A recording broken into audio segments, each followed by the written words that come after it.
પ્રભુ ઈસુ ખ્રિસ્તના નામમાં આપ સર્વને પ્રેમી સલામ. ગઈકાલે લેન્ટના 27મા દિવસે રોમન અમલદારના વિશ્વાસ વિશે જોયું. આજે 28મા દિવસે ઈસુ ઘણા લોકોને સાજા કરે છે તે વિશે જોઈશું.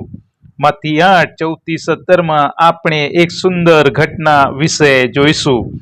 પ્રભુ ઈસુ ખ્રિસ્ત પિત્તરના ઘરે આવે છે, ઘણા માંદાઓને સાજા કરે છે.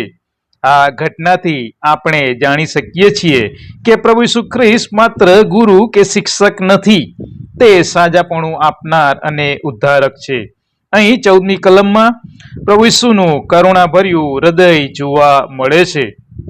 તેઓએ પિત્તરના ઘરમાં તેની સાસુને તાવતી પથારીમાં સૂતેલી જોઈ.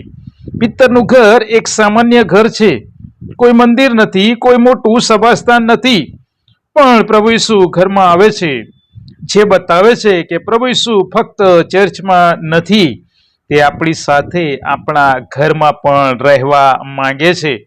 આજે ઘણા બધા ખ્રિસ્તીઓ પ્રભુ ઈસુને ચર્ચમાં શોધે છે, પણ તે આપણા ઘરમાં જ છે, જો આપણે તેમને આવકારીએ તો. તે આપણા હૃદયમાં પણ છે. ગીતશાસ્ત્ર 34 અને 18, આશાભંગ થયેલાઓની પાસે યહોવા છે. 15મી કલમમાં પ્રભુ ઈસુનો સ્પર્શ જોવા મળે છે. તે તેના હાથને અડક્યા એટલે તેનો તાવ જતો રહ્યો. ફક્ત શબ્દ બોલ્યા નહીં, પણ સ્પર્શ કર્યો. આ સ્પર્શ શું દર્શાવે છે? કરુણા, પ્રેમ અને નિકટતા. પ્રભુ ઈસુનો સ્પર્શ ફક્ત શરીર નહીં, આત્માને પણ સાજો કરે છે. ઘણા લોકો આજે એકલા છે, તૂટેલા છે, દુઃખી છે. પ્રભુ ઈસુ આજે તેમને સ્પર્શ કરવા માંગે છે. આગળ જોઈએ તો સાજા થયા પછી પિત્તરની સાસુ શું કરે છે? ઉઠીને તે તેમની સેવા કરવા લાગે છે. આ ખૂબ મહત્વનું છે. પ્રભુ ઈસુ ખ્રિસ્તે સાજા કર્યા પછી તે સેવામાં લાગી ગઈ. આ આપણને એક સિદ્ધાંત શીખવે છે. આરોગ્ય, કૃપા અને આશીર્વાદ આ બધું ફક્ત આપણા માટે નથી, પણ સેવા માટે છે.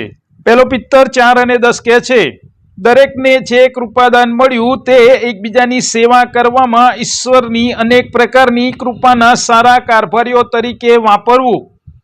આગળ 16મી કલમ પ્રમાણે પ્રભુ ઈસુ ખ્રિસ્ત અનેક લોકોને સાજા કરે છે, દુષ્ટ આત્માઓ કાઢે છે, બીમારોને સાજા કરે છે, જે દર્શાવે છે કે પ્રભુ ઈસુ ખ્રિસ્ત પાસે શારીરિક અને આત્મિક બંને સત્તા છે.